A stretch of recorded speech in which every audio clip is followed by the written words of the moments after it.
Halo baraya nu di kampung nu di kota, kumaha, daramang? Balik lagi bersama Amang di Charge In.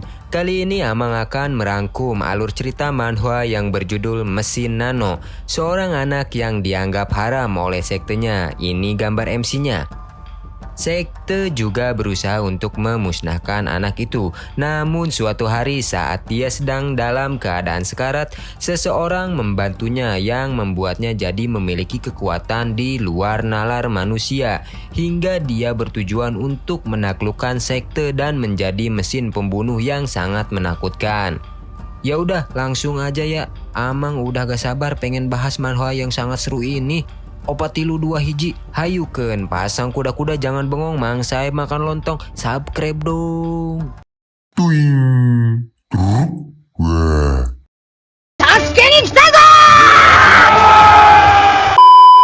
Cerita diawali di sebuah hutan. Terlihat MC kita sedang berlari ketakutan. Dengan terengah-engah dia terus berlari sampai-sampai tidak menyadari ada jurang di depannya. Dia pun terjatuh ke dalam jurang itu. Saat dia sudah di bawah, dia berusaha untuk berdiri lagi. Namun ketika dia berdiri sudah banyak orang yang mengejar ada di hadapannya.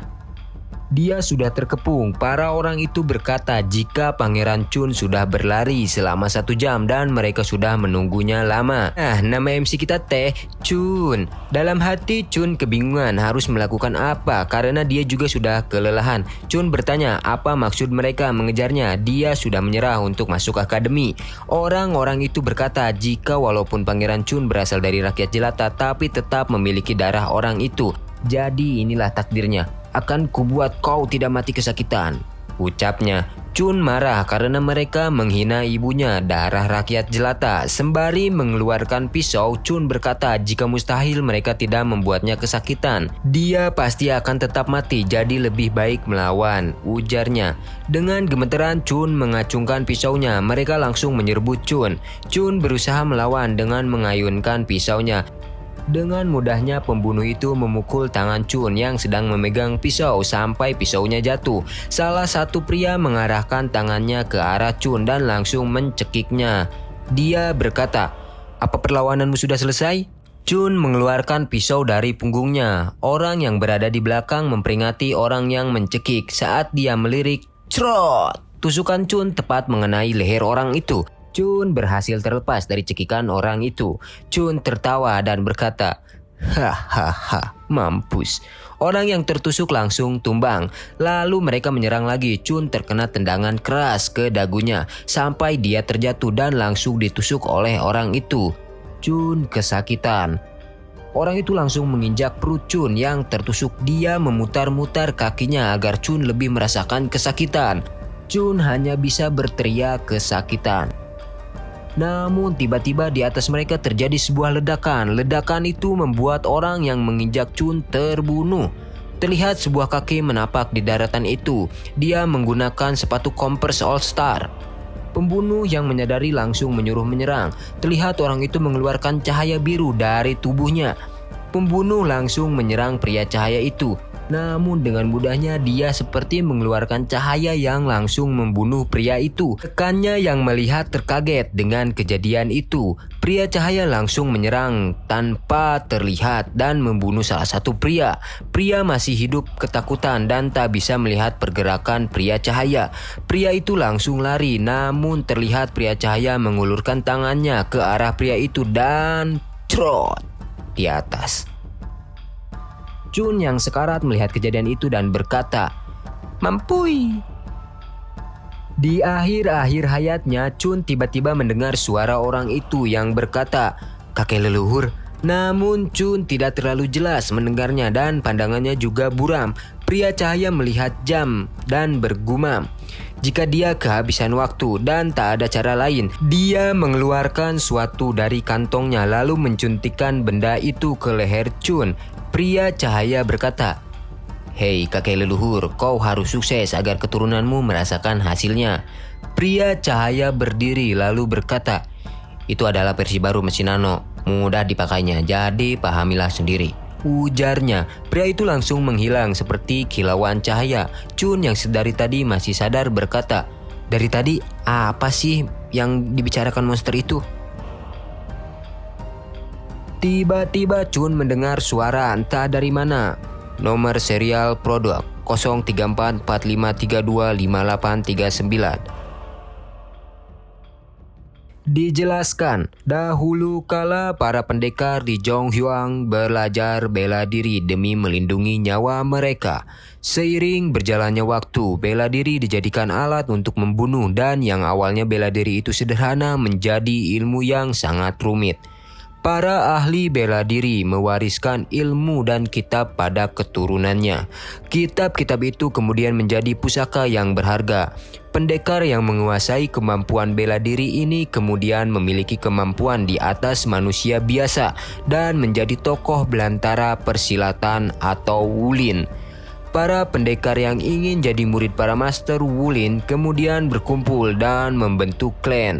Klan-klan itu terbagi menjadi beberapa. Ada klan keadilan yang welas asih dan berada di jalan benar. Ada klan kejahatan yang gemar memberontak dan bertindak keji.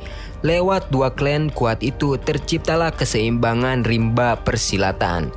Dan ada juga klan yang menapak di jalan yang berbeda dan hanya menginginkan kekuatan. Dunia menyebut kultus iblis.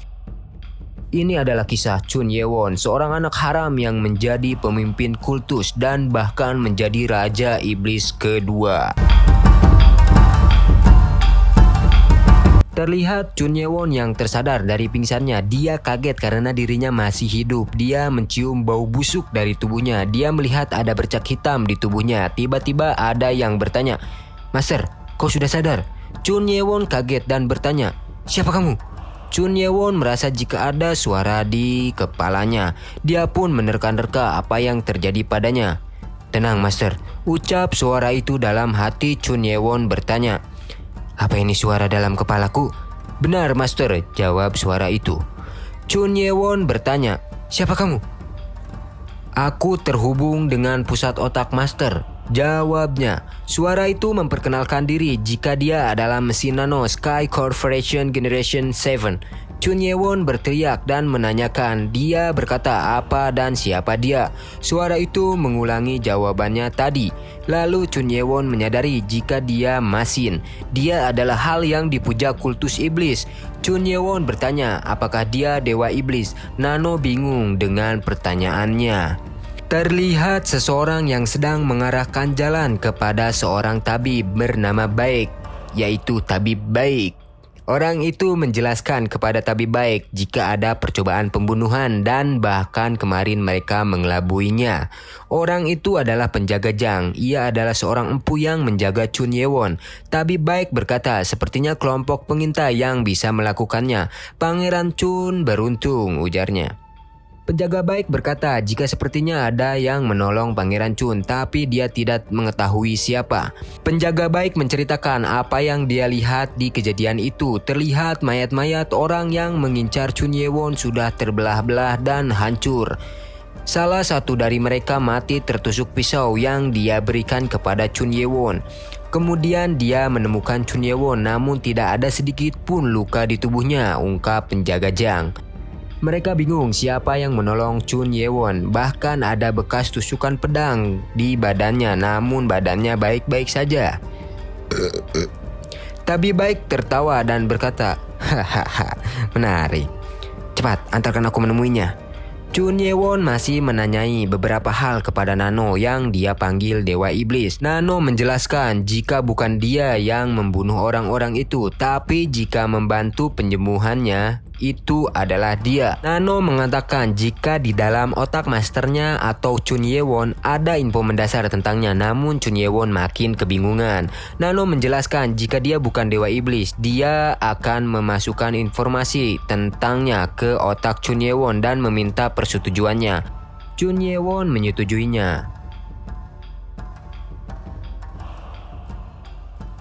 Hal itu membuat Chun Ye-won muntah. Nano mengatakan jika itu hal biasa saat pertama kali menerima informasi.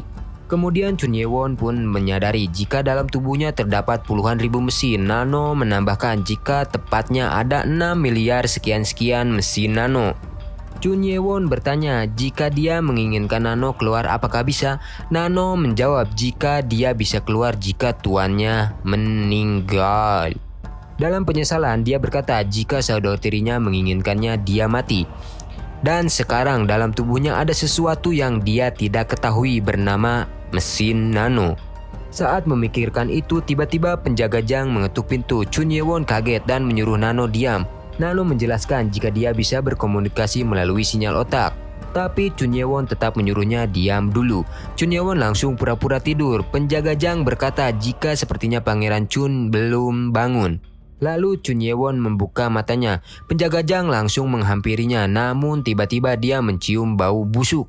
Tabib baik berkata jika mereka pernah bertemu. Chun Ye-won berkata ya, dia tidak lupa dengan orang yang mengobati ibunya. Tabib baik meminta Chun Ye-won untuk mengulurkan tangannya. Dia memeriksa denyut nadinya, namun dia tersentak. Penjaga Jang langsung bertanya, "Kenapa?" Tabib baik berkata, "Ini hal baik." Dia menjelaskan jika bukan hanya sembuh, semua racun di tubuhnya hilang. Dia bertanya apakah Chun Ye-won meminum obat manjur. Chun Ye-won kaget mendengar penjelasan tabib baik. Tabib baik melanjutkan jika tubuh Chun Ye-won cocok untuk berlatih bela diri. Dalam hati Chun Ye-won bertanya, Nano, apa ini perbuatanmu? Apa Tuan ingin mengakhiri mode diam?" Jawab Nano, "Ya," ujar Chun Ye-won. Nano menjelaskan jika dia memproses agar seluruh kotoran di tubuhnya keluar dan meningkatkan pembuluh darah dan otot agar tuannya bisa bergerak semaksimal mungkin. Chun Ye-won bertanya sebenarnya dia siapa, Dewa Iblis? Nano menjawab jika dia bukan mesin atau Dewa Iblis tapi mesin. Dijelaskan di dalam kultus iblis terdapat beberapa sekte bela diri. Itu ada 6 sekte yang menjadi dasar kultus iblis. Sekte sihir, sekte pedang, sekte pengintai, sekte racun, sekte suara, dan sekte golok. Pemimpin kultus menyambut banyak perempuan dari ke-6 sekte dan terjalin kesepakatan untuk melahirkan anak yang nantinya memiliki kesempatan untuk menjadi pemimpin kecil, serta setelah cukup umur anak itu akan masuk ke perguruan dunia iblis. Perguruan itu dibuka setiap 10 tahun sekali dan dipimpin oleh para empu di kultus iblis yang bertujuan mempertandingkan calon pendekar baru dan meningkatkan kemampuan bela diri hingga tingkat akhir. Dan ada saatnya persaingan di sana sangat ketat, yaitu saat para calon pemimpin kecil dari 6 kultus masuk ke perguruan dunia iblis. Orang-orang menyebutnya perebutan pemimpin kelompok kecil. Kembali ke Chun Ye-won, dia terlihat tertawa sendiri lalu dia sadar jika tabib baik dari sekte racun dan harus menyembunyikan Nano.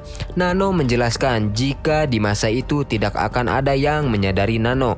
Tabib baik masih penasaran dengan Chun Ye-won. Tabib baik berkata kepada penjaga Jang tidak ada masalah di tubuh Chun Ye-won dan dia akan memberi obat penambah energi. Tabib baik pun pergi. Dia masih memikirkan keanehan yang terjadi kepada Chun Ye-won. Terungkap jika Chun Ye-won dari dulu memiliki tubuh kecil dan tidak bisa belajar bela diri, tapi sekarang berbeda. Dia pun menyimpulkan walau Chun Ye-won lahir di luar nikah, tapi tidak dapat dibohongi jika dia anak pemimpin kultus. Dia juga mengira jika Chun Ye-won pura-pura tidak peduli. Kembali ke Chun Ye-won yang merasa lega karena tabib baik tidak menyadarinya. Chun Ye-won bangun dan berkata dia berterima kasih kepada penjaga Jang. Namun penjaga Jang langsung memotong sembari menutup hidungnya. "Maaf pangeran, sepertinya maneh teh kudu mandi heula. Eta awak bau runtah." Saat mandi, Chun Ye-won mengobrol dengan Nano. Ia menanyakan seberapa hebat Nano. Nano menjelaskan jika dia bisa membantu proses pemulihan diri dari luka dalam atau luar, namun untuk kondisi kehilangan darah dan tubuh yang patah dibutuhkan proses yang lama. Chun Ye-won langsung mencobanya. Dia menempelkan pisau di tangannya dan langsung menyayatnya. Dia takjub karena luka di tangannya langsung tertutup. Kemudian Chun Ye-won pun sedikit tidak percaya karena tubuhnya menjadi kekar. Nano menjelaskan jika dia membentuk ulang tubuhnya. Kemudian muncul nenek-nenek yang akan memakaikan baju kepada Chun Ye-won. Sambil dipakaikan baju, Chun Ye-won terus mendengar penjelasan dari Nano. Chun Ye-won pergi ke perpustakaan. Nano menyuruhnya hanya membuka bukunya dan membalik halaman hiji-hiji. Chun Ye-won masih tidak yakin jika dia mempelajari buku bela diri, dia dapat menguasainya. Dia pun memutuskan untuk membaca buku akupuntur. Sat, sat, sat, sat, sat, sat, sat, sat. Chun Ye-won hanya membuka satu persatu halaman buku itu. Dalam sekejap selesai dan Nano akan mengirimkan hasil pemindaiannya ke dalam otak. Setelah selesai, Chun Ye-won merasa sakit di kepalanya. Nano menjelaskan jika nanti dia akan terbiasa. Chun Ye-won duduk dan bertanya apa yang selanjutnya dia harus lakukan. Nano menjelaskan jika dia cukup memikirkan hal terkait dan mencobanya. Chun Ye-won berbicara sendiri. Dia menjelaskan apa itu akupuntur dengan mudah. Sontak itu membuatnya tak percaya dan merasa dirinya curang. Nano menjelaskan jika ada error atau kesalahan dalam buku, sistem akan memperbaikinya dan bahkan meningkatkannya. Chun Ye-won pun menyimpulkan jika dengan kemampuan itu dia bisa belajar bela diri dengan cepat daripada siapapun. Chun Ye-won yang sudah berada di luar berkata jika para keturunan 6 sekte sudah mempelajari ilmu bela diri sejak kecil, sedangkan dia hanya mempelajari 3 inti bela diri karena batasan janji dan pengawasan mereka. Dengan semangat, dia akan mempelajari ilmu bela diri, kultus iblis, dan ilmu bela diri yang diperebutkan oleh klan keadilan dan kejahatan. Dia berkata jika tujuannya adalah akan lebih kuat dan bertahan di perguruan dunia iblis. Halaman beralih ke rumah pimpinan sekte pengintai. Terlihat pria di sana berkata jika dia hanya menyuruh menghabisi 1 orang, tapi ke-5 orang itu malah baik. Kau pikir masuk akal? Ucap pria itu. Seorang di belakangnya yang bajunya sama persis seperti orang yang mengejar Chun Ye-won berkata, sepertinya ada empu yang ikut campur. Ucapnya, dia memanggil orang itu dengan nama Pangeran Mugen. Orang itu langsung marah dan berkata jika siapa yang memperbolehkan memanggilnya dengan nama pertama Pangeran. Nah, terbongkar jika benguk ini namanya Pangeran Chun Mugen. Dia kesal karena dia sudah mengelabui penjaga, namun tetap ada yang membantu Chun Ye-won. Chun Mugen berkata jika dia tidak ingin mengotori tangannya, tapi tidak ada pilihan lain. Dia berencana membunuh Chun Ye-won di akademi. Halaman beralih. Terlihat Chun Ye-won yang sedang sasarean. Dia berkata karena gugup dia jadi tidak bisa tidur. Dia bangun dan membuka jendela. Dia berkata, akhirnya hari ini tiba, hari masuk akademi. Chun Ye-won melihat ke bawah. Di sana penjaga Jang sedang berlatih. Dia terus mengawasi penjaga Jang dan berkata dalam hati jika mungkin dia akan lebih baik jika belajar jurus belati rahasia penjaga Jang. Tiba-tiba Nano berkata, Tuan, apa kau ingin memindai gerakan penjaga Jang? Chun Ye-won langsung tercengang dan bertanya, Pak Nano bisa memindai gerakan orang lain? Nano membenarkannya. Chun Ye-won masih ragu karena dia akan mencuri ilmu bela diri penjaga Jang. Tapi di hari ini akan ada ujian masuk akademi. Akhirnya dia pun memindainya. Setelah 1 jam pemindaian selesai, kemudian Nano memproses pemindaiannya ke dalam otak Chun Ye-won. Chun Ye-won masih merasakan sakit saat proses itu, namun setelah selesai dia tersentak dengan apa yang dia rasakan. Chun Ye-won langsung berlari dan mengambil belatinya. Sambil membukanya dia percaya diri jika dia bisa melakukannya. Setelah menutup jendela, dia pun langsung mencobanya. Dia menggerakkan badan dan belatinya dengan lincah.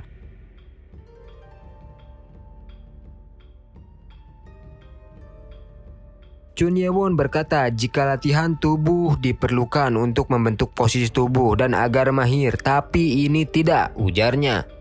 Nano bertanya apakah tuannya ingin menanamkannya di otot tubuhnya. Jika penanaman ke otot tubuh belum selesai, maka belum selesai bicara Chun Ye-won merasakan kesakitan pada tubuhnya. Nano menjelaskan karena tuannya melakukan latihan saat otot dan pembuluh darahnya belum berkembang. Terjadi kerusakan di bagian itu. Walaupun dia sudah bisa melakukannya, namun tubuhnya belum beradaptasi melakukannya karena tuannya tidak pernah melakukan bela diri yang digunakan penjaga Jang. Nano melanjutkan jika dia harus menanamkan mesin nano di seluruh tubuhnya termasuk otot-ototnya, maka tuannya tidak akan merasakan sakit. Penanaman itu membutuhkan waktu 2 jam. Dan ada 1.300.000 kasus pengguna pingsan karena perubahan otot, ungkapnya. Penanaman pun dimulai. Awalnya Chun Ye-won merasa geli, namun tiba-tiba dia merasakan sakit yang teramat sakit. Dia pun dibius dan pingsan. Penjaga Jang yang berada di dapur, dia sedang menyiapkan masakan. Penjaga Jang berniat memasakkan makanan spesial untuk Chun Ye-won karena hari ini dia akan ikut ujian masuk akademi. Dia mengingat jika tak terasa sudah 5 tahun dia memasakkan Pangeran Chun dan hari ini anak itu akan masuk akademi. Tiba-tiba dia dikagetkan dengan teriakan Chun Ye-won. Penjaga Jang lari ke kamarnya Chun Ye-won. Terlihat Chun Ye-won yang masih pingsan. Penjaga Jang mengecek nadinya, lalu dia dikejutkan karena melihat bekas kaki yang ada di lantai. Sembari melihat bekas itu, dia berkata jika Pangeran Chun hanya melihatnya berlatih selama 2 tahun dan dia belajar hanya dengan melihat. Penjaga Jang merasa senang. Chun Ye-won sudah tersadar dari pingsannya. Setelah mendengar penjelasan Nano, dia bangkit dan mengambil belatinya. Dia langsung mencoba gerakan itu lagi. Sat, set, sat, set. Diakhiri dengan hentakan kaki sangat keras yang memberikan bekas di lantai yang cukup dalam. Saat dia asik melihat bekas kakinya itu, dia dikagetkan oleh penjaga Jang yang menyuruhnya makan dan menghampirinya. Dengan sigap Chun Ye-won menutupi bekas kakinya itu dengan ranjang. Penjaga Jang sudah masuk sambil membawakan makanan. Dengan lahap Chun Ye-won menyantap hidangannya yang telah disediakan penjaga Jang. Setelah makan, Chun Ye-won dikagetkan dengan pertanyaan penjaga Jang. Soal jurus belati rahasia, sejak kapan Pangeran Sejak kapan Anda mempelajarinya? Tanya penjaga Jang. Apa maksudmu? Ucap Chun Ye-won. Penjaga Jang langsung memindahkan meja yang ia pakai. Jreng-jreng. Chun Ye-won gelisah. Dia takut jika penjaga Jang yang sudah merawatnya itu akan memarahinya dan kecewa kepadanya. Namun tiba-tiba, bagus, ucap penjaga Jang. Chun Ye-won kaget tak mengerti. Lalu penjaga Jang mengulurkan kertas. Dia menjelaskan jika itu metode energi tenaga dalam. Dia ingin mengajarkannya, tapi di akademi pasti lebih baik, ucapnya. Chun Ye-won menangis terharu. Sambil pergi, penjaga Jang berkata jika setelah itu dia akan masuk akademi dan penjaga Jang tidak bisa berada di sampingnya, maka dia mengizinkan Chun Ye-won menangis. Tapi setelah itu dia harus kuat, ujarnya.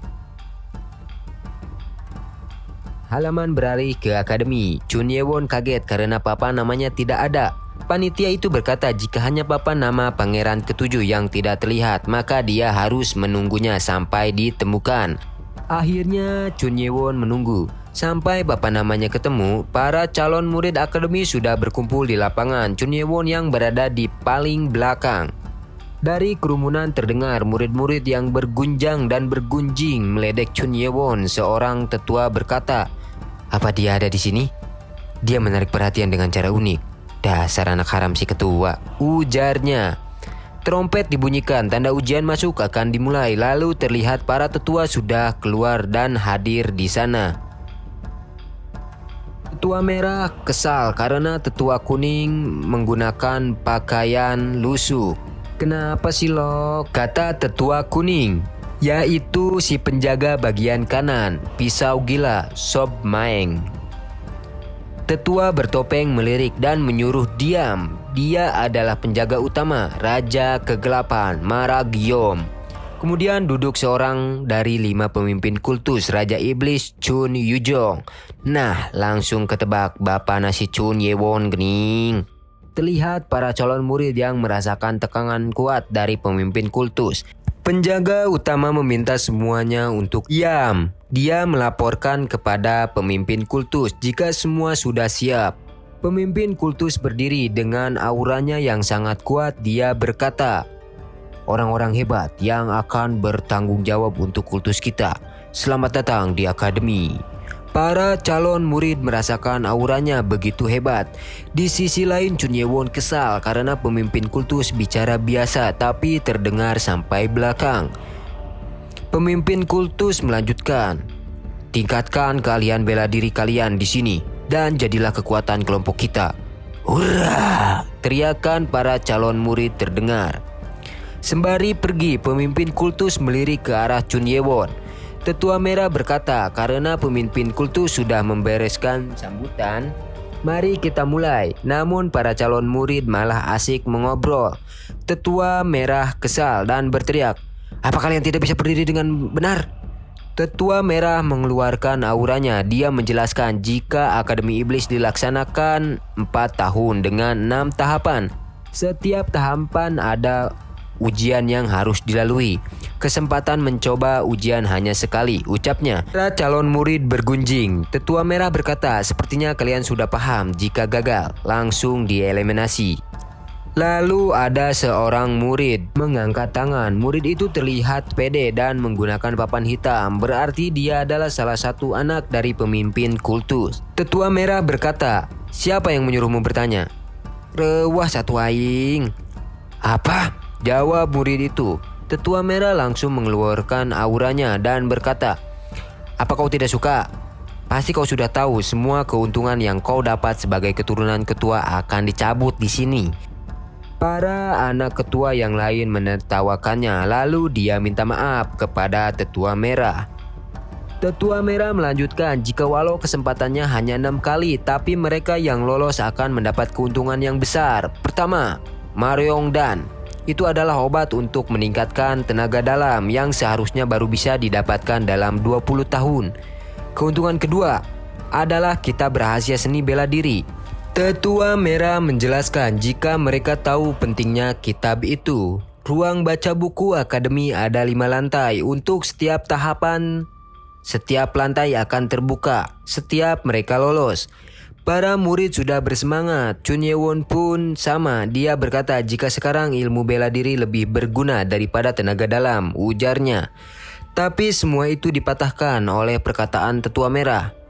Tapi kalian tak akan sampai ke lantai 5, jadi jangan berharap. Tetua Merah melanjutkan jika keuntungan terakhir adalah mereka akan mendapat tingkatan dan jabatan. Lalu murid yang tadi dimarahi berkata dalam hati, jadi itu sebabnya kami yang anak pemimpin kultus tidak memiliki jabatan sejak awal masuk akademi? Tetua Merah menjabarkan tingkatan jabatan itu. Ini dia.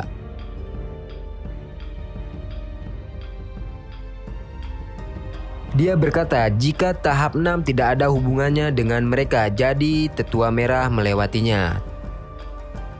Tetua Sobmeng berkata dalam hati jika memang tahap 6 itu nyaris tak mungkin, dalam 100 tahun hanya ada 10 orang yang lolos. Tetua Merah berkata jika penjelasannya selesai, jadi sekarang akan dimulai ujian tahap pertama untuk menentukan asrama dan kelompok. Wak wak wow wow wow wow. Semua murid tidak menyangka jika ujiannya langsung dimulai. Saat itu juga Tetua Merah berkata jika ujian pertama untuk menguji pengetahuan tentang tenaga dalam. Orang yang tidak memiliki tenaga dalam akan ditempatkan ke pertanian, perdagangan, dan nelayan. Maka berjuanglah mati-matian. Chun Ye-won pun langsung kaget. Lalu muncul seorang perempuan dengan membawa gitar. Kalau gak salah namanya gitar Wan Bulan, tapi gak tahu deh. Orang itu adalah orang bijak kelima, pemimpin sekte suara, Hang Soyu. Tetua Merah menjelaskan jika saat beliau memainkan gitarnya, bocah seperti kalian tidak akan tahan mendengar gelombang energi musiknya. Tapi jangan khawatir, beliau akan menyesuaikannya. Chun Ye-won langsung panik. Ujian pun dimulai. Pemimpin sekte suara langsung memainkan gitarnya dan menyanyikan lagu Runtah karya Dul Sumbang. Enggak deng.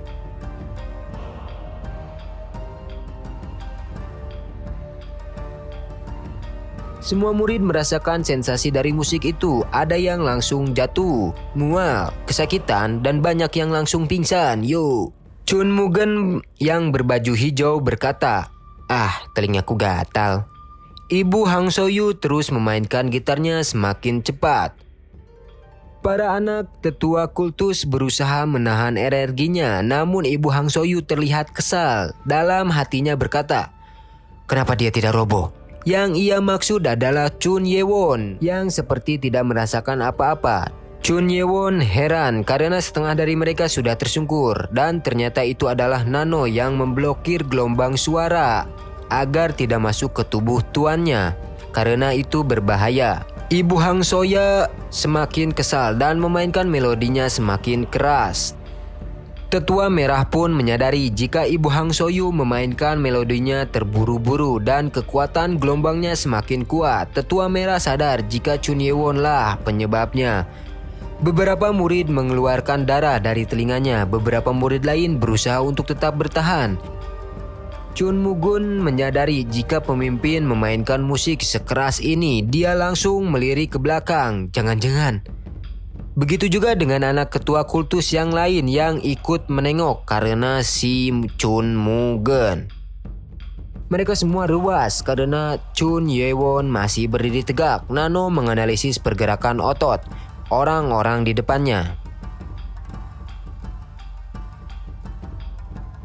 Chun Ye-won bertanya kepada Nano apakah dia bisa memberikan luka dalam kepadanya. Nano mengatakan bisa, tapi itu akan merusak organ dalam. Chun Ye-won berkata jika tak masalah dan dia meminta Nano melakukannya saat musik selesai. Ibu Hang Soya semakin geram, dia semakin keras memainkan melodinya, namun Chun Ye-won masih tidak bergeming sedikit pun. Tanpa sadar dia memainkan musik melebihi batas. Tetua Merah yang menyadarinya langsung menyuruh Ibu Hang Soya berhenti karena berbahaya. Terlihat banyak yang gugur dan hanya beberapa saja yang kuat bertahan, termasuk Chun Ye-won yang masih berdiri tegak. Tetua Kiri langsung menyadari jika orang bijak kelima main kotor. Ibu Hang Soya kesal karena Chun Ye-won, dia jadi tidak bisa menahan diri. Lalu tiba-tiba cerat, Chun Ye-won muntah jus strawberry dan langsung terjatuh.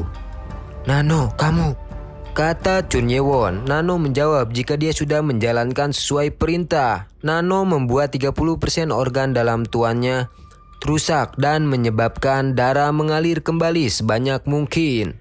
Buset dah, untung gua gak mati, kata Chun Ye-won. Weh. Muntah jus strawberry lah si Chun Ye-won. Tetua Merah langsung meloncat dan menggapai tangan Chun Ye-won. Nano akan memulihkan kembali tubuh Chun Ye-won, namun dia berkata jika belum boleh. Kemudian Chun Ye-won digendong oleh Tetua Merah. Tetua Merah mengeceknya. Dia kaget karena Chun Ye-won tidak memiliki tenaga dalam sedikit pun. Dia kagum karena Chun Ye-won bisa bertahan dengan hanya mengandalkan kekuatan pikiran. Lalu dia memanggil bawahannya dan menyuruhnya membawa Chun Ye-won ke ruang kesehatan. Pemimpin Sekte Suara masih kaget karena Chun Ye-won yang masih bertahan dengan melodinya, namun ternyata luka dalamnya parah. Tiba-tiba Tetua Merah menghampirinya dan berkata jika dia terlalu berlebihan. Dengan tegang dia menanyakan maksud Tetua Merah. Tetua Merah berkata jika dia hampir membuatnya mati. Apa tenaga dalamnya sangat rendah? Tanya pemimpin Sekte Suara. Tetua Merah menjelaskan jika Chun Ye-won tidak memiliki tenaga dalam. Kaget dan marah bercampur aduk menjadi bubur. Itulah yang dirasakan pemimpin Sekte Suara. Dia berkata jika mustahil Chun Ye-won bertahan jika tidak memiliki tenaga dalam dan akan pingsan seperti yang lain. Tetua Merah menjawab jika dia bertahan dengan tekadnya yang menyeramkan. Dalam hati Tetua Merah berkata jika Chun Ye-won bukan anak haram, dia pasti sudah mengangkatnya jadi murid. Tetua Kuning yang mendengar berkata jika itu menarik. Tetua Merah kesal dan berkata jika dia tidak perlu peduli dan menyuruhnya untuk mabuk saja di pojokan. Mereka pun terlibat adu bacot bapak-bapak. Mereka mengeluarkan aura yang kuat hingga menyebabkan hembusan angin yang cukup kuat sehingga membuat para calon murid merasakan sensasi pedasnya saus ABC. Tetua Kuning yang pakai baju coklat pergi dan berkata jika dia tertarik dengan Chun Ye-won. Beralih ke ruang kesehatan, seorang tabib yang bernama Baek Jong Myong, menhese ngarananya, kita sebut aja Tabib Jong karena Tabib Baik itu yang sebelumnya datang melihat Chun Ye-won. Tabib Jong yang sedang asik membaca dikagetkan oleh seseorang yang berkata jika ada pasien. Sebelum orang itu mengetuk pintu, dia sudah membuka pintu itu dengan semangat membara. Dengan berbinar-binar, Tabib Jong berkata jika dia tidak menyangka mendapat pasien di hari pertama tugas dan langsung mempersilahkan masuk. Oke, sebagai informasi, jika Tabib Jong adalah murid Tabib Baik. Tabib Jong bingung karena melihat luka yang dialami Chun Ye-won dan seberat apa ujiannya. Ia mengira jika itu luka dari tusukan pisau di perut. Orang yang membawanya menjelaskan jika itu luka dalam karena Chun Ye-won tidak memiliki tenaga dalam, ujarnya. Mereka pun pergi. Salah satu bawahan merasa jika Chun Ye-won lebih baik dan merasa berhayal. Tabib Jong pun langsung memeriksa Chun Ye-won. Chun Ye-won yang pura-pura pingsan berkata dalam hati jika dia tidak mengira akan dibawa ke sana. Untung dia belum menyembuhkan total badannya. Kalau dia harus merasa sakit, dia akan menahannya sampai Tabib Jong selesai mengeceknya. Tabib Jong merasa jika luka Chun Ye-won parah. Kemudian dia ingin mengambil jarum untuk menusuk Chun Ye-won. Namun tiba-tiba dia dikagetkan dengan dobrakan pintu. Brak! Itu adalah penjaga kanan atau tetua kuning kalau Amang manggilnya. Tetua kuning langsung meledek Tabib Jong yang biasanya menempel dengan gurunya. Namun sekarang berada di sana. Tabib Jong kesal dan bertanya tujuan tetua kuning. Dengan auranya dia berkata, "Kenapa kau tidak suka aku kesini?" Tabib Jong menjawab, "Yaudah, ya dah." Tetua kuning melirik ke arah Chun Ye-won dan berkata, "Menarik." Chun Ye-won yang sadar tapi pura-pura pingsan kaget karena tetua kuning ke sana dan mengira jika tetua kuning menyadari jika dia pura-pura. Dan dengan wajah mirip Titan Eren dia menghampiri Chun Ye-won dan berkata, "Kenapa kau pura-pura?" Chun Ye-won langsung keringat dingin. Dengan kekuatan tetua kuning dia membangunkan Chun Ye-won tanpa menyentuhnya. Chun Ye-won yang merasakan kekuatannya berkata jika dia sama sekali tidak bisa bergerak. Tetua kuning berkata jika dia masih pura-pura dia akan menghajar wajahnya. Dengan kesal Chun Ye-won membuka matanya dan berkata, "Bagaimana Anda tempe?" Tetua kuning tertawa dan berkata, "Penjaga sekelas empu bisa tempe hanya dengan mendengar nafasmu." Chun Ye-won tak menyangkanya. Nano tiba-tiba nyaut dan menambahkan penjelasan tetua kuning. Tetua kuning atau kita ganti aja lah biar enak. Penjaga kanan berkata jika anak muda sekarang hanya besar di luar, tidak sabaran, mudah menyerah, tapi kau hebat juga. Kau mempunyai kekuatan tekad. Tabib Jong menyelak dan berkata jika keadaan pasien belum baik harus diobati dulu, ujarnya. Penjaga kanan marah dan berkata, "Apa kau tidak melihat orang tua sedang berbicara?" And action. Chun Ye-won memuntahkan lagi cairan dari mulutnya. Penjaga kanan langsung menyalurkan kekuatannya kepada Chun Ye-won dan menjatuhkannya kembali ke ranjang. Dengan semangat penjaga kanan berkata jika dia menerima Chun Ye-won menjadi muridnya. Atau kaget mereka yang mendengarnya. Chun Ye-won menanyakan maksud dari penjaga kanan. Penjaga kanan menjelaskan jika dia menerimanya menjadi murid. Chun Ye-won menegaskan jika dia anak haram dan jika penjaga kanan menjadi gurunya, dia akan dimusuhi 6 sekte. Penjaga kanan berkata, "Terserah gua lah, gua yang punya murid kok mereka yang heboh." Chun Ye-won dalam hatinya berkata, jika itu adalah kesempatan, tapi apakah ini jebakan? Ucapnya. Tabib Jong yang mendengar kaget karena dia baru tahu jika Chun Ye-won adalah pangeran ke-7. Chun Ye-won berkata jika dia tidak tahu harus berbuat apa ditambah berada di bawah guru akademi. Dengan kesal penjaga kanan berkata, "Heh, kamu ini membuatku seperti mengemis agar kamu mau jadi muridku." Sambil menenggak cap orang tua, penjaga kanan berkata dalam hati jika Chun Ye-won sangat curiga dan memakluminya. Penjaga kanan berkata jika dia punya sesuatu agar Chun Ye-won tidak curiga. Dia mengeluarkan sebuah kertas dari teteknya dan menggebrakkan ke kasur Chun Ye-won. Lalu berkata jika itu adalah yang dia butuhkan untuk bersaing di akademi dan dia melanjutkan jika dia bisa bertahan di tahap 1 dengan tekad, tapi tidak di tahap 2. Penjaga Jang masih ngoceh dan menjelaskan jika menjadi pendekar itu harus jadi yang terdepan. Sedangkan Chun Ye-won sudah ketinggalan karena harus istirahat di sana 14 hari. Penjaga kanan bertanya, "Apa kau tahu yang mengirimmu ke sini adalah si rambut merah?" "Bukannya karena aku luka dalam harus dirawat," jawab Chun Ye-won. "Apa kau tak curiga? Bukan hanya kau yang luka dalam. Kenapa mereka tidak dikirim ke sini?" ujarnya. Penjaga kanan yang menjelaskan jika orang Wulin bisa menyembuhkan diri sendiri dengan bermeditasi. Jadi intinya karena Chun Ye-won tidak punya tenaga dalam, jadi dia harus dirawat tabib. Dengan wajah girangnya, penjaga kanan percaya diri jika Chun Ye-won sudah mempercayainya dan tinggal mengakhirinya. Penjaga kanan berkata jika dia tidak bisa bermeditasi untuk menyembuhkan diri. "Apa kau bisa mengobati luka dengan cepat?" tanyanya. Legend menjawab, "Celah, gampang. Tapi di dalam hati sih." Lalu dia ingat jika setelah lulus ujian tahap 1 akan mendapat obat Maryongdan yang meningkatkan tenaga dalam dan lagi bisa masuk ke perpustakaan akademi lantai 1.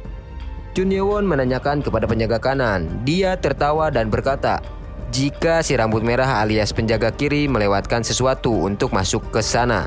Tidak semudah itu, ujarnya. Dia hanya bisa masuk sekali setelah lolos setiap ujian. Chun Ye-won terkaget mendengarnya. Penjaga kanan masih menjelaskan jika di perpustakaan tidak bisa membaca seenak jidat. Di sana dijaga sangat ketat dan hanya punya waktu 2 jam di lantai 1, tambahnya. Namun semakin naik ke atas maka waktunya semakin panjang. Mereka yang masuk tidak bisa menyalinnya. Mereka harus menghafal. Namun Chun Ye-won ingat jika itu akan menguntungkannya dengan kekuatan nano yang ia miliki. Hehehehe. Dengan percaya diri, penjaga kanan berkata jika tanpa kekuatan tenaga dalam dan hanya mengandalkan tekad untuk bertahan selama 4 tahun di akademi pasti banyak batasnya. Setelah mendengar bacotan penjaga mabok, Chun Ye-won pun berpikir untuk menjadi muridnya. Chun Ye-won bertanya apakah kertas yang ia berikan adalah panduan belajar tenaga dalam.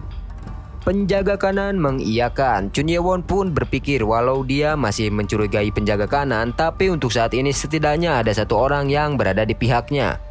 Dia pun beranjak dari kasurnya, turun ke lantai dan langsung bersujud sembari berkata, "Jadikan aku murid Anda, wahai pecinta cap orang tua."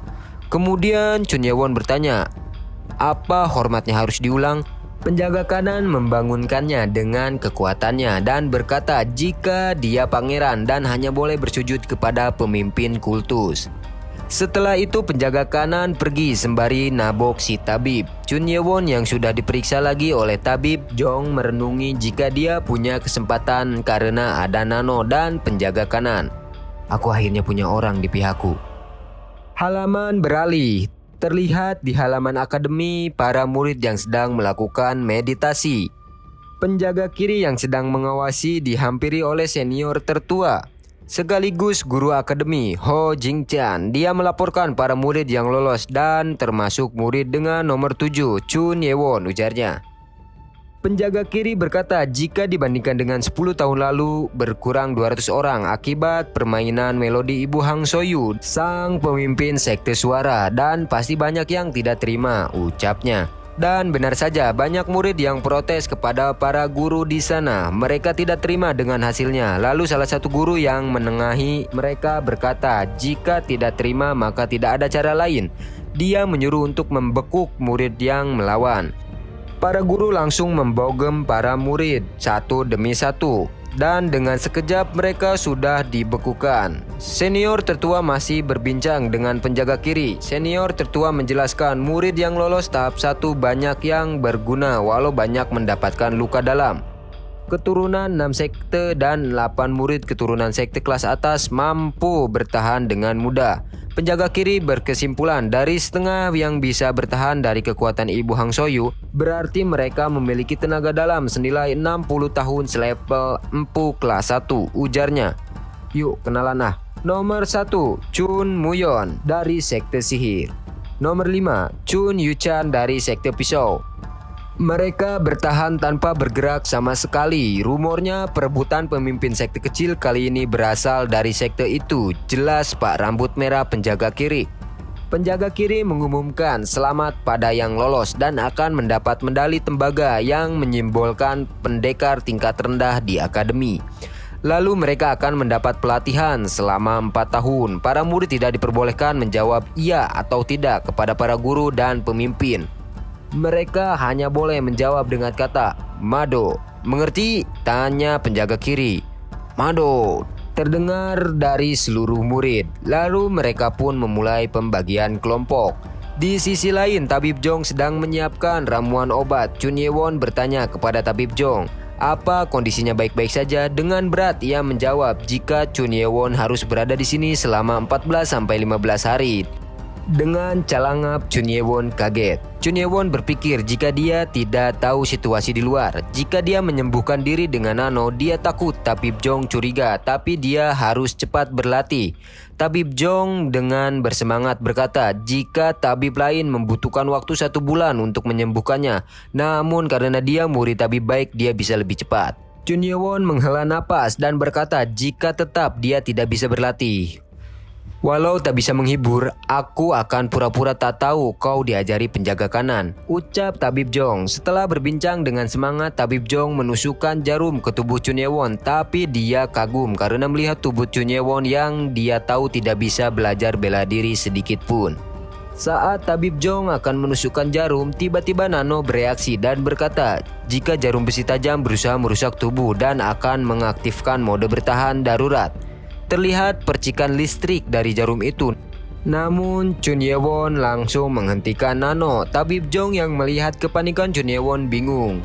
Tabib Jong pun memulai akupunturnya. Nano menjelaskan apa yang dilakukan Tabib Jong kepada Chun Ye-won. Chun Ye-won pun merasa memahaminya. Tabib Jong meminta Chun Ye-won tidur saja.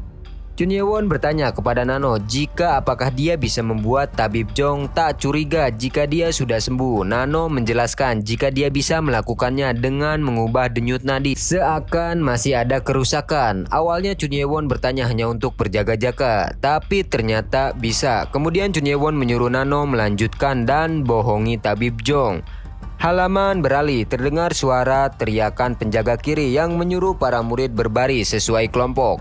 Penjaga kiri menjelaskan jika sampai tahap 3 mereka akan menjalani ujian kelompok. Mereka harus bisa teknik dan strategi perang. Kalian punya waktu 20 hari, ucap penjaga kiri. Dan mereka harus mengerti teknik dan strategi perang.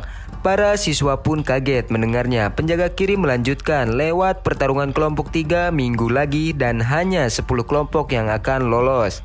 Sembari tertawa, penjaga merah mengatakan, "Silahkan bertengkar dan keluar dari akademi bersama-sama." Setelah itu penjaga kiri pun mengakhirinya dan berkata jika mulai besok guru-gurulah yang akan mengajari mereka. Seorang guru bela diri kelompok 8, Im Pyong, dihampiri Chun Mugen. Ia ingin bertanya kepada guru Im. Dengan percaya diri, Chun Mugen berkata jika dia akan menjadi pemimpin kelompok 8. Dan ternyata Chun Ye-won pun masuk di kelompok itu.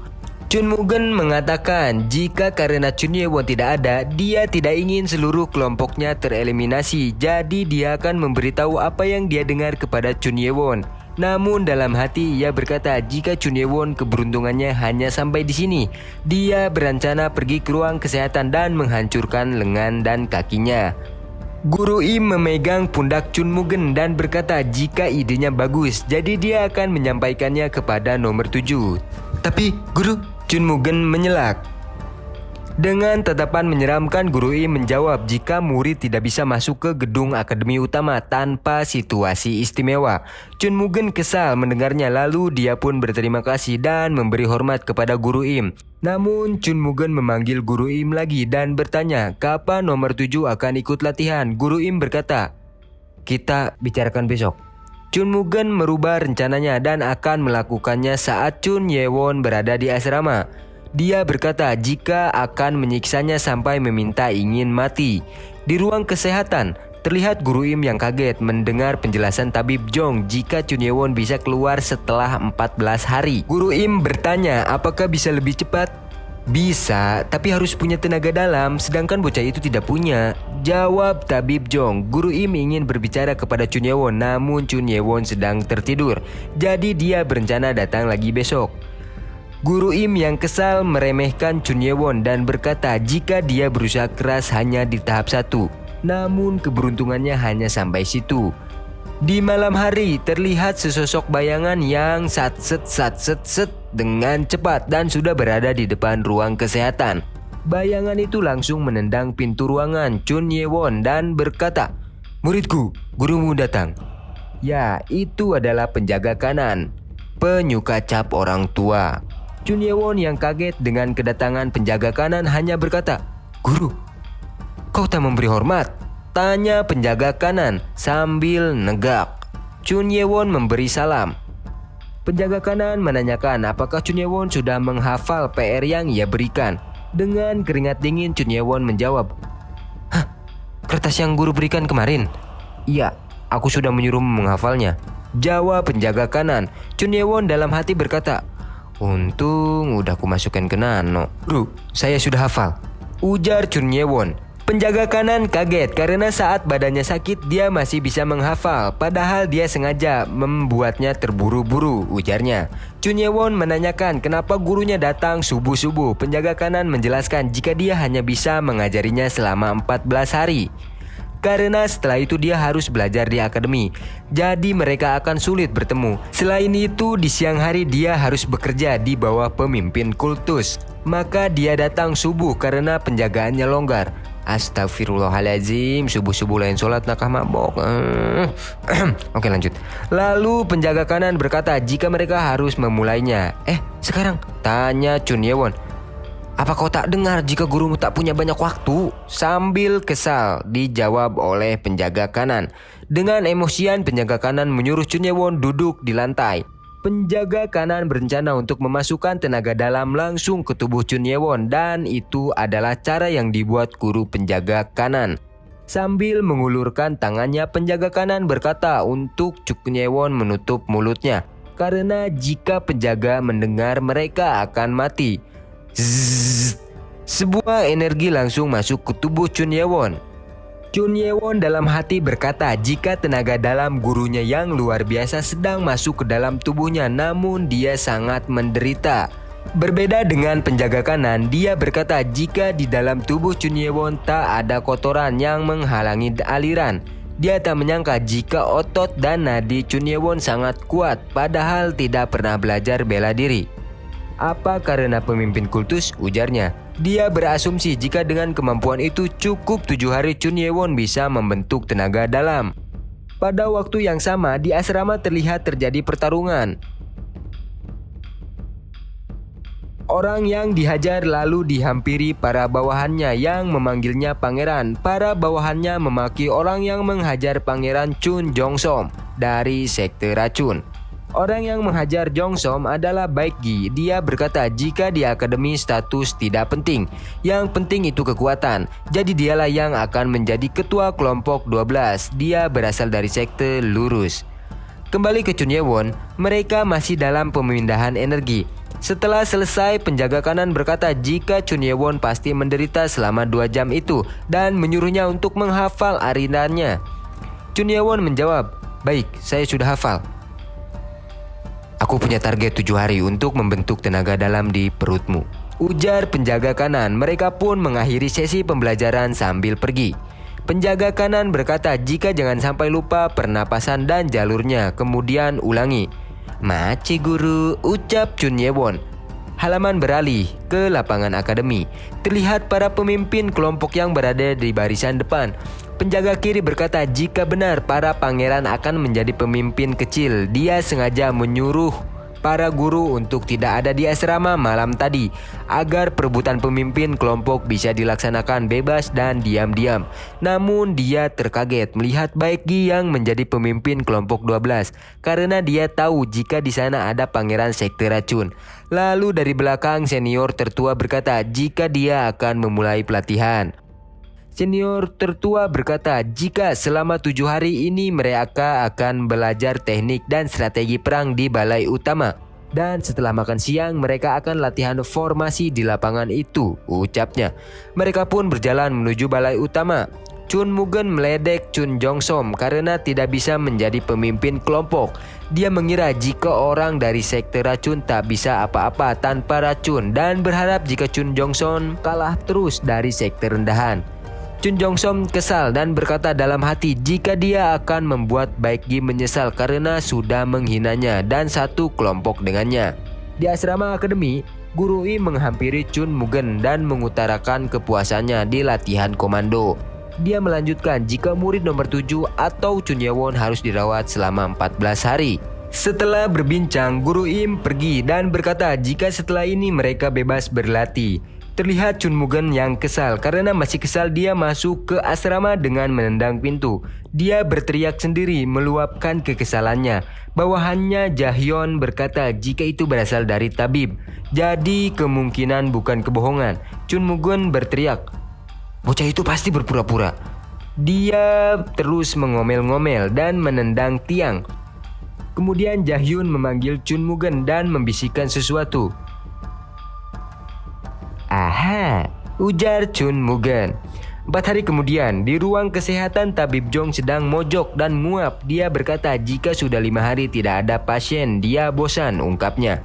Namun tiba-tiba, brak! Suara pintu didobrak. Itu adalah Guru Im yang membawa seorang murid dan berkata jika murid itu tertusuk pedang saat latihan. Dia tidak mencabut pedangnya dan langsung membawa murid nomor 32 ke sini. Dengan bersemangat, Tabib Jong langsung menyuruh Guru Im membaringkan calon pasiennya di kasur. Tabib Jong yang sedang menjahit luka murid nomor 32 berkata dalam hati jika ini berkat Guru Im tidak mencabut pedangnya. Guru Im menanyakan keadaan murid itu. Dia menjelaskan jika lukanya tidak parah namun harus dirawat selama 3 hari. Ucapnya. Kaget atau Guru Im say. Di malam hari murid 32 bangun dan mengambil sebuah pisau. Dia berniat untuk membuat Chun Ye-won tak bisa jalan. Dia langsung memegang kaki Chun Ye-won sembari berkata, "Aku hanya berusaha bertahan hidup, jadi jangan dendam padaku." Dia langsung bersiap menyayat kaki Chun Ye-won. Namun tiba-tiba dia terkena sengatan listrik hingga berteriak. Dan teriakan itu membuat Chun Ye-won bangun. Dia melihat jika murid 32 sudah terkapar dan botak. Chun Ye-won berkata jika perkiraannya tidak salah. Saat murid 32 yang terbangun dari pingsannya, dia sudah diikat tali. Lalu Chun Ye-won muncul dari balik tirai dan berkata, "Halo botak." Murid 32 yang panik berkata, "Kamu, bagaimana kamu melakukannya?" Chun Ye-won menjawab, "Aku hanya mengikatmu dan memindahkanmu ke kasur." Botak. Kemudian murid 32 memikirkan perkataan Chun Ye-won jika dia botak. Lalu Chun Ye-won mengambilkan cermin. Murid 32 kaget melihat kepalanya yang sudah lenang. Sembari gugulingan, murid 32 menangis dan berteriak, Tidak mungkin." Lalu Chun Ye-won menamparnya hingga pingsan lagi. Saat murid 32 terbangun lagi, mulutnya sudah disumpel kain. Dia pun berusaha berteriak. Chun Ye-won berkata, "Mulutmu sudah disumpel tapi masih berbicara dengan bodohnya." Dengan keringat dingin si botak berkata dalam hati jika saat masuk akademi Chun Ye-won terlihat polos, namun ternyata terlihat sangat menakutkan. Dengan memperlihatkan pisau yang dibawa murid 32 tadi, Chun Ye-won berkata, "Memangnya kau pikir bagaimana aku bisa bertahan sampai usia ini? Aku sudah banyak bertemu orang sepertimu yang dendam dan berusaha membunuhku." Chun Ye-won langsung mengarahkan pisau itu lalu mengancam murid 32. Dia berkata, "Siapa yang menyuruhmu?" Jawab 32. Chun Ye-won pun membuka kain di mulut murid 32. Sembari melotot Chun Ye-won berkata, "Katakan." Si botak malah menentang Chun Ye-won dan berkata, "Jika kau menusuk leherku, apa kau pikir kau akan selamat, hah?" Jawabnya, "Kau tak mudah menjawabnya ya," ujar Chun Ye-won. "Walau kau menyiksaku, aku tak akan membuka mulut," ujar si murid 32. Dengan percaya diri dia yakin jika Chun Ye-won tidak berani berbuat apa-apa. Dengan ceria Chun Ye-won berkata jika dia harus mencoba jika ingin membuatnya menjawab. Chun Ye-won menutup kembali mulut murid 32. Dia mengambil jarum. Chun Ye-won langsung membalik badan murid 32 dan berkata, "Kamu takut ya sampai mengepalkan tangan begini?" Chun Ye-won mengangkat salah satu jari murid 32. Kemudian dia menusukkan jarum ke kuku jari murid 32. Dia terlihat sangat kesakitan. Chun Ye-won terus melakukannya. Murid 32 menangis kesakitan. "Kamu bilang tidak akan menjawab walaupun disiksa. Anggap saja aku sedang melepaskan amarahku," ucap Chun Ye-won. Setelah beberapa saat melakukannya, terlihat murid 32 yang sudah tak berdaya. Saat dia bangun, Chun Ye-won berkata, "Sakit sekali ya, sampai kamu pingsan 2 kali. Sekarang waktunya lengan kanan." Lalu tiba-tiba murid 32 menggelengkan kepala. Sambil membuka sumpelan mulut 32, Chun Ye-won berkata, "Nah gitu dong dari tadi." Namun sebelum si botak menjawab, Chun Ye-won berkata, "Chun Mugen kan?" Sambil mangap, botak berkata, "Bagaimana bisa?" Chun Ye-won menjelaskan, "Berkat perhatian Chun Mugen, setiap pagi guru datang untuk mengajariku dan memberikan informasi apa saja tentang ujian kepadaku." Murid 32 Hobong. Dalam hati Hobong botak berkata, "Siapa yang menyebut bocah ini hanya sampah rendahan? Dia itu monster dan hanya menyembunyikan taringnya." Setelah itu Chun Ye-won berkata jika dia akan tidur. Lalu soal barusan, belum selesai berkata, Tidak akan saya beritahu kepada siapapun," jawab Hobong botak. Sambil ketakutan kemudian dia membentur-benturkan kepalanya dan berkata, "Tolong jangan marah lagi kepada saya." Set. Chun Ye-won menotok kepala si botak. Hobong langsung pingsan. Di subuh hari terlihat sat lagi dari penjaga kanan. Dia berkata jika dia tak menyangka dengan barang itu datang lebih cepat. Dia mengingat di hari sebelumnya saat sedang menyalurkan energi kepada Chun Ye-won. Dia kaget karena hanya dalam 5 hari Chun Ye-won berhasil membuka tenaga dalam. Dengan bersemangat, pagi itu dia datang kembali ke ruangan Chun Ye-won. Chun Ye-won langsung menyapa gurunya. Penjaga kanan menanyakan Mar Yongdan milik Chun Ye-won. Chun Ye-won berkata jika ada di bawah kasurnya. Oke, ini penjelasannya.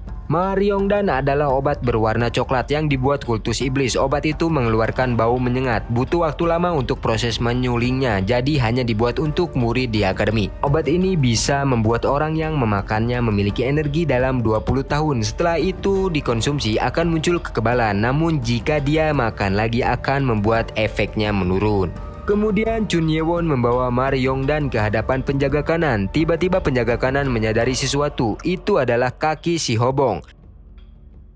Penjaga kanan bertanya siapa bocah itu. Chun Ye-won menjelaskan apa yang terjadi padanya dan berkesimpulan jika bocah itu sengaja tertusuk saat latihan agar bisa membunuhnya. Berani sekali dia melakukan itu. Jika ketahuan pasti sudah dikeluarkan dari akademi, ujar penjaga kanan. Dia berani sekali ya. Atau dia disuruh seseorang? Lanjut penjaga kanan. Sepertinya kau sudah tahu siapa itu? Tanya penjaga kanan. Chun Ye-won berkata jika anak dari sekte pengintai dalangnya. Tiba-tiba penjaga kanan menotok si botak. Kalau ditotok dengan tenaga dalam kurang dari 1 tahun, dia hanya akan pingsan sebentar. Tapi jika ditotok dengan tenaga dalam yang lebih 10 tahun, dia akan pingsan beberapa jam. Ucap penjaga kanan sambil niup jarinya kayak pistol. Kemudian setelahnya Chun Ye-won langsung memakan Mar Yongdannya. Namun dia hampir muntah karena merasakan pahit dan baunya yang menyengat. Chun Ye-won terus memaksakannya. Setelahnya Chun Ye-won duduk dan di belakangnya sudah ada penjaga kanan. Penyaluran energi pun dimulai. Nano ikutan menjelaskan. Kemudian Nano juga membantu untuk merangsang metabolisme tubuh masternya. Penjaga kanan tak menyangka jika tubuh Chun Ye-won layaknya dewa. Hari pun sudah pagi. Chun Ye-won sudah merasakan sensasi baru di tubuhnya. Penjaga kanan berkata jika Chun Ye-won sudah bekerja keras, bahkan dia sampai berkeringat. Penjaga kanan menjelaskan jika Chun Ye-won sudah memiliki tenaga dalam setengah ganjil. Hitung tah sendiri. Chun Ye-won pun menunduk dan berterima kasih kepada penjaga kanan. Karena sudah pagi, penjaga kanan pun akan pergi. Namun sebelum dia pergi, Chun Ye-won menanyakan kepada gurunya, "Mulai besok, apa boleh aku belajar keterampilan milik guru?" "Tentu saja," jawab gurunya. Halaman beralih ke lapangan akademi. Terlihat Chun Mugen yang tertawa dan berkata jika pagi ini segar. Itu karena ide bawahannya. Dia berpikir jika saat ini Chun Ye-won sedang menggeliat kesakitan karena pembuluh darahnya putus. Hihihihihi. Aku jadi tak sabar menghancurkan wajahnya yang sedang menggeliat. Ucap Chun Mugen dan selesai. Oke, segitu dulu pembahasan kali ini. Semoga Baraya yang nonton tetap sabar menunggu kelanjutannya. Oke lah, sampai jumpa di next video. Marangga. dang ding dung patang dum bel bang ding dung bak ding bang ding bang ding pem pem pem pem pem pem.